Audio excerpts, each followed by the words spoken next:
He searches for people who are lost in the bush or if they're trapped in a collapsed building on a disaster site. He's a search and rescue dog and he thinks he has a top job.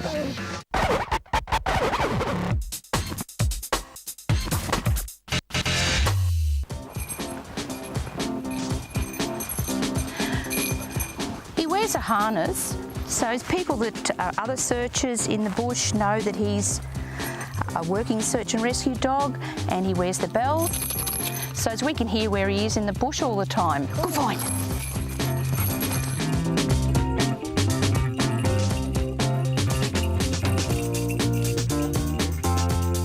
The dogs are trained to detect the smell that comes off your body in the form of your breath or the bacteria. When you're scared and you're lost or you're trapped, you sweat, and that's the bacteria. It rises up into the air and the wind takes it. So our dogs are taught to put their noses in the air and locate the smell of the lost person.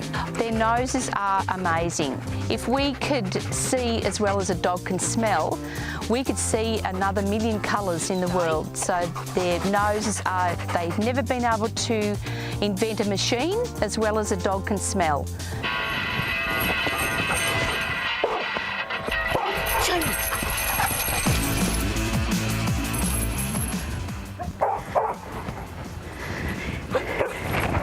What a good boy, what a good boy. Okay, here's Rob. Gus located Rob, he's come back, he's told me, he's barked at me. I said, show me, he's come straight back here and we found him. Are you okay, Rob? Yep. Okay, what a great job, good boy. There he is and he's got his toy. The dogs are rewarded with the toy. We don't feed the dogs anywhere near the victim because sometimes if they're out on a search and they find some food, they might think that the victim is close by. So they love their toy, so we give it to them at the end of the search. We found that the Labrador is probably an all-over good dog for search and rescue. They use them at customs, they use them for guide dogs. They've all got a very, very good temperament. They're very intelligent. They have a good nose and they love to play. They love to find things. So the Labrador to me is probably your ideal search dog. To be a good search and rescue dog, the dog has to be able to love to play with you. It has to have good hunting instinct. It must have good prey drive and really want to search out in the bush.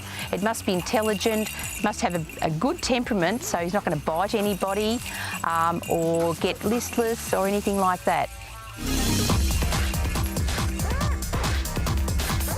This is Flight. She's our apprentice search and rescue dog. She's only 12 months old and she's only halfway through her training. Just train a search and rescue dog, we start them off as puppies. She was 7 weeks old when she started her training.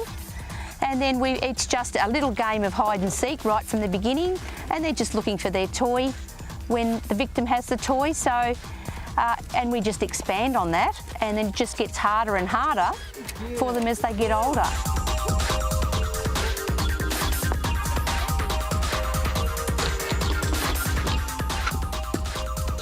The job of a search and rescue dog is a really important one, whether they're out in the bush saving someone that's lost or whether they're in a disaster site saving someone that's trapped. But to them it's all just a really big game and they think it's a really top job.